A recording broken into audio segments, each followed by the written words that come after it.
Hello, everyone. Hello. It's great to see you. Great to see you all here. My name is Jack. I am just an Ohioan. This is the first official podcast episode of 2025 of Just an Ohioan. I am so happy to be here with you all. Everything's all good. I have all of my things set up. Lots to share with you, lots to discuss, and a lot to get into. So first, if you are just meeting me, it's so great to meet you. My name is Jack Cunningham. I am just an Ohioan. If you want to know a little bit about me, I am Gen Z. I'm passionate, I'm progressive, I'm proud. And at the end of the day, I want us all to have a better living condition than older generations. And I think that that's most important. I'm Gen Z, I'm 26. I think that having a good quality of living for everyone is achievable. It is something that we can all aspire to get to, and it is something that we should aspire to get to. I'm tired of seeing my fellow human beings hurt and suffer while there is a few people at the very top that are just thriving off of all of our work, and that has to stop. But before we get into that, something that I need to draw your attention to. So I live in the state of Ohio. It is 1 out of 50 states, in case you didn't know. And we here in Ohio have started a new year with a new government. We have, from the past election to now, we have 2 extra Democratic members in the Ohio House. We have 2 extra Democratic senators in the Ohio Senate. However, we have an overwhelming majority of Republicans in both the Ohio State House and the Ohio Senate. Now we have a supermajority of Ohio Republicans on our state Supreme Court. And for the next 2 years, we are going to have Governor Mike DeWine and Lieutenant Governor Houston. Now, rumor has it, Lieutenant Governor Houston is going to be taking J.D. Vance's spot in the Senate. Because now, well, we all know the certification is here, the election's here. Donald Trump is going to be president on January 20th. And as such, so is J.D. Vance, who's going to be the vice president. As such, he has to leave his Senate seat to become the vice president. And it is looking like our Lieutenant Governor Houston, terrible human being from my perspective, does not have good politics, does not support majority of people. I would say far-right adjacent. In any case, he is going to more likely than not be our senator, and he can be appointed by our governor, Mike DeWine. And as such, we're going to see that happening relatively soon. I'm not sure exactly when J.D. Vance has to resign so that he could become the vice president. But there is my goodness, there is a lot with that. So, new year, new General Assembly, Ohio State House. Right now, we are seeing the very first day of the new government. And of course, the biggest thing is the U.S. Senate pick, at least the immediate future. Then comes the operating budget.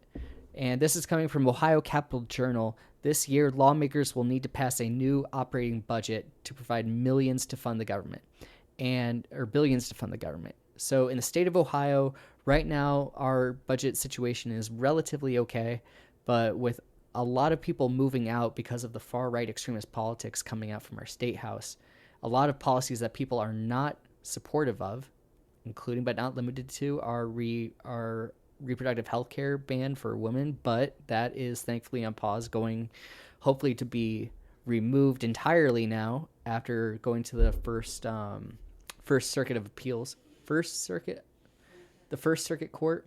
I'm not sure if that's Court of Appeals or whatnot, but that court is going to be hearing about reproductive health care and finally removing the ban after voters approved reproductive health care in our state constitution. Whew. So also, in case you didn't know, I'm also live on TikTok, and so I have some people making some comments, and Audrey mentions that she is so scared. You know, quite honestly, I'm a little terrified too. Seeing on day one all of the things that Donald Trump has proposed that he wants to implement, like the second he gets enacted, that is something that terrifies me to my core, and that is national stuff. That is a national issue that I believe Ohio is going to participate in as well. But getting back to some of the things in Ohio, not just the operating budget we have to worry about. We have to worry about the continued redistricting mess, which, for the listeners, in case you didn't know, Ohio tried to pass a anti-gerrymandering statewide petition. And unfortunately, we did not get to see that passed. And that was because our state Supreme Court, Frank LaRose, decided to change the verbiage on the ballot language. And it is something that he tried to do with the reproductive health care amendment last year, which thankfully we got passed. They tried to go after the ballot initiative process in general by requiring a 60% threshold like we see in Florida. And unfortunately, well, fortunately for us, that failed.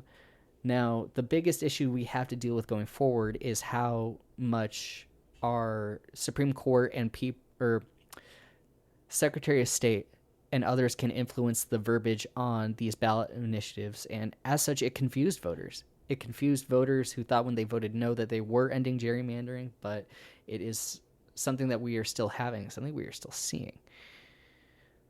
Now, we also have some other reforms coming up. We have a lot of people who want to change the property tax rate. There's a lot of concerns from Ohioans about that.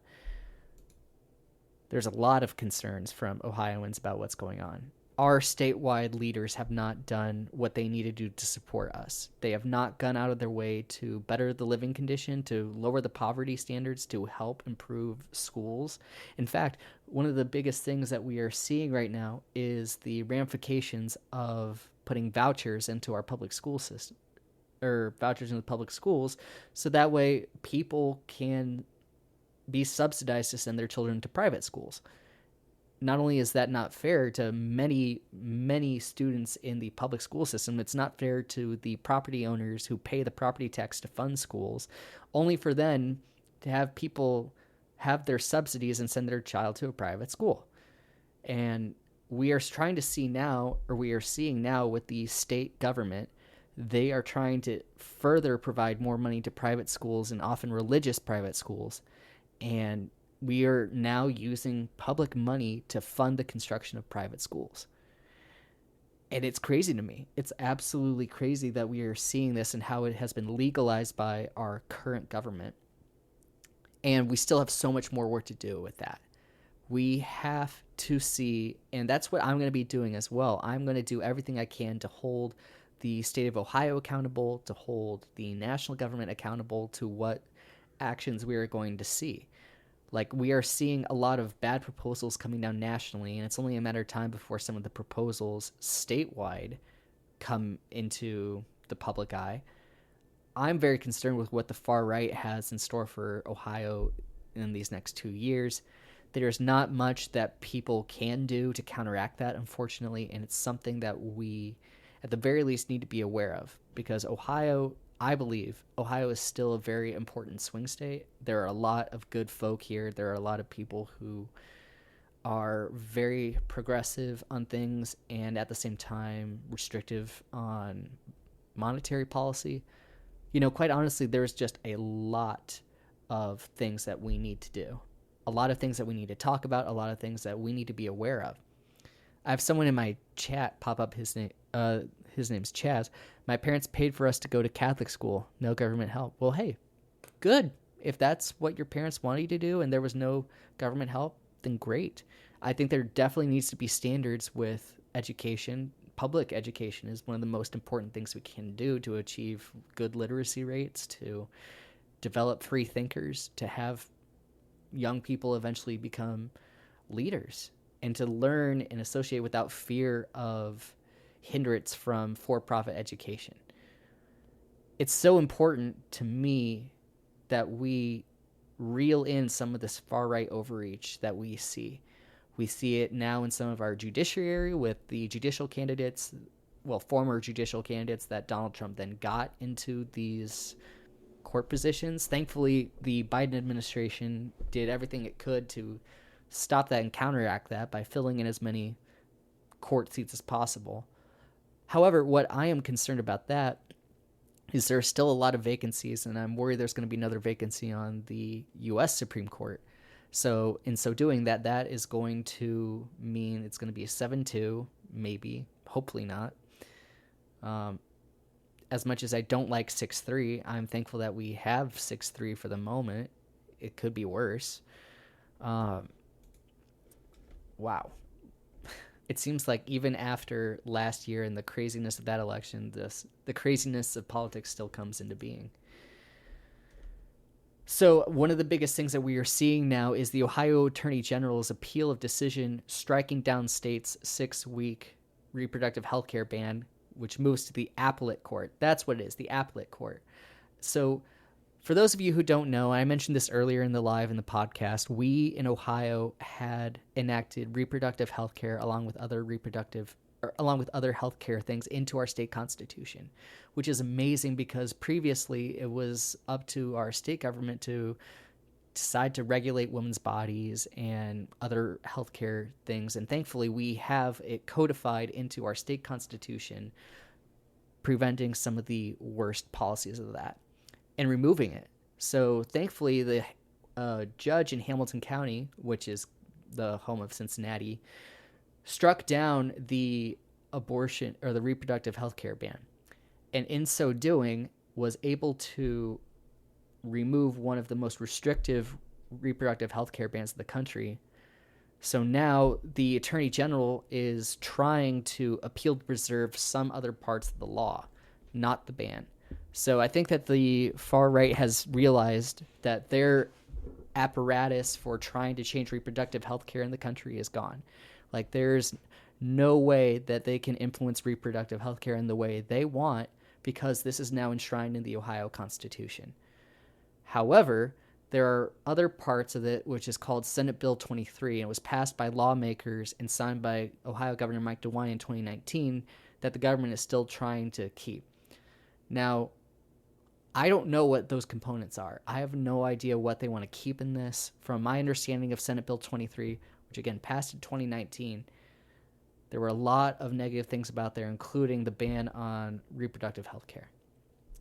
And one of the biggest things that we are seeing now with continuous ramification from overturning Roe v. Wade and seeing a lot of, not necessarily influence, but a lot of top-down approach to our legislators from the billionaires and the lobbyists, there's going to be continued far-right legislation that is pushed down throughout Ohio, and that is something that we need to address. Before I continue, I want to thank you all so much for being on my live, taking a moment to listen, and if you made it this far in the podcast, I greatly appreciate you. The biggest reason why I do this is because we need to get this information out. We need to have new media sources. We need to have people that actively share what is going on and share what is important, because from my perspective, there's a lot that is being missed out on. There's a lot that we are not seeing. There's a lot that we are not hearing about. And as such, a lot of things pop up that we are unfortunately not able to properly deal with and counteract until it's too late. Or worse yet, it's too little too late. So in so doing, I believe that it is very important to take a stand and say enough is enough, and to then from there start by doing the work that we need to get done. So I'm so thankful that y'all are here listening to me, and we together have a strong voice that no other entity or group can prevent. We have to use our power. We have to use our voice. Thank you very much for being here, everyone. I am very excited to continue being here. Thanks so much for being on the live as well. I'd appreciate double tapping the screen for me so we could get a few more people listening.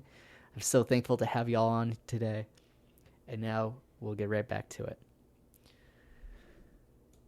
Now, I'm not sure what is going on really in the surrounding states, because as an Ohioan, I care mostly about Ohio's state government, but I know that the surrounding states are facing different challenges as well as some similar challenges. To my recent understanding, the Democratic Party is still leading in Michigan, parts of Pennsylvania.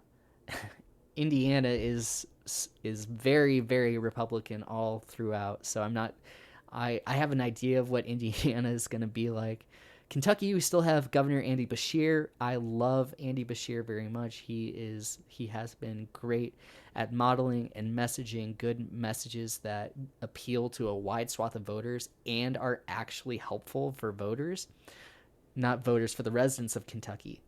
And in so doing, and having him there, he was able to counteract a lot of awful far-right politics while still working to get stuff done.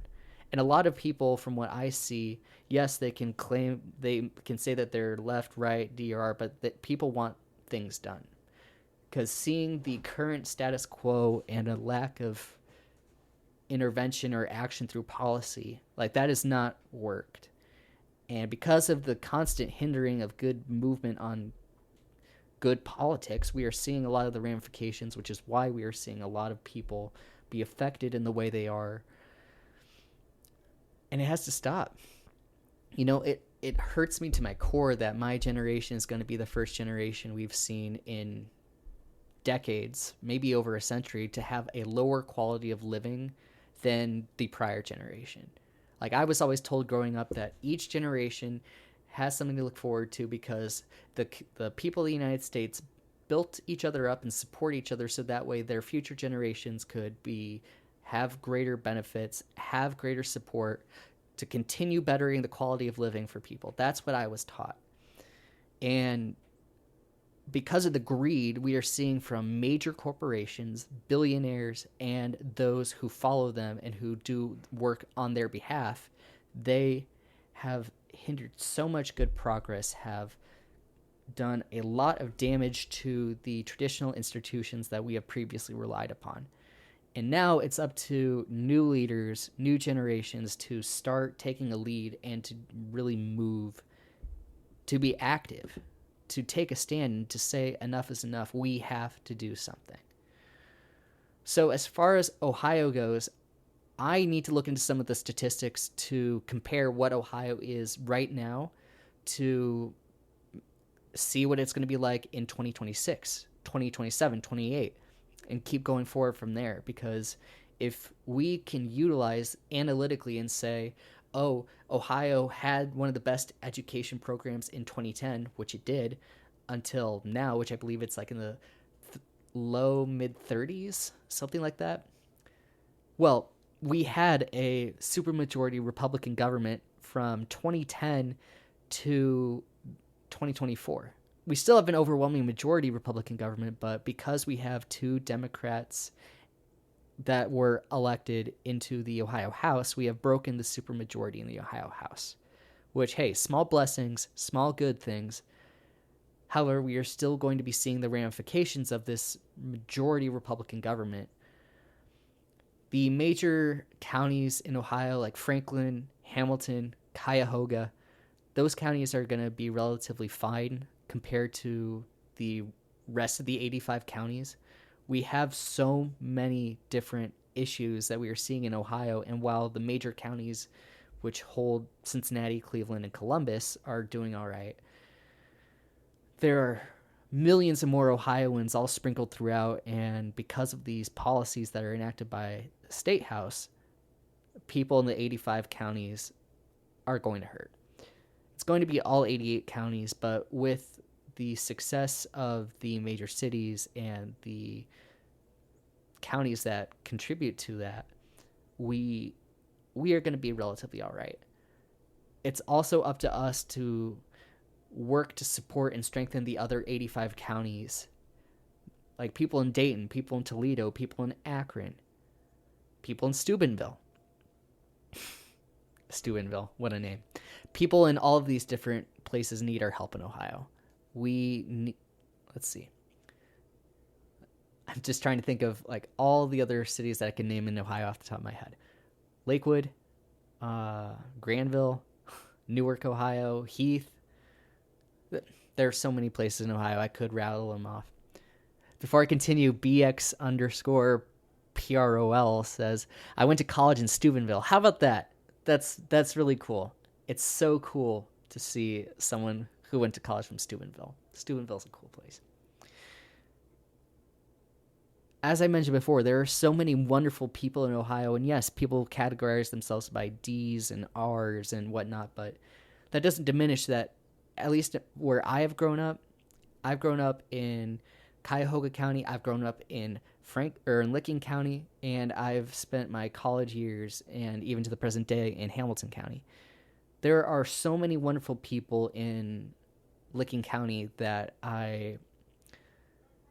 it's really amazing to see. Like, everywhere I've lived in Ohio, I can always find a community that is nice, supportive of each other, help to build each other up, and that's amazing to see, and that is why Ohio is not a place that we should give up.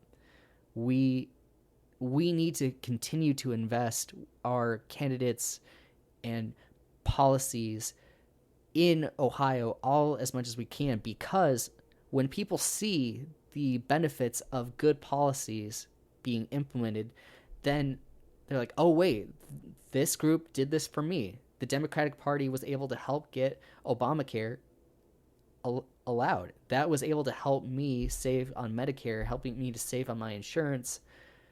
Unfortunately, because of what we are going to be seeing now, there's probably going to be cuts to Social Security, cuts to Medicare. I mean, hey, if they're trying to remove the corporate tax rate, that has to be offset by something, and they're probably going to raise lower income taxes. Just some thoughts on my head.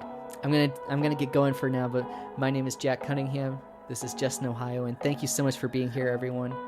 I hope you all have a great day. Stay safe, and I hope you take care.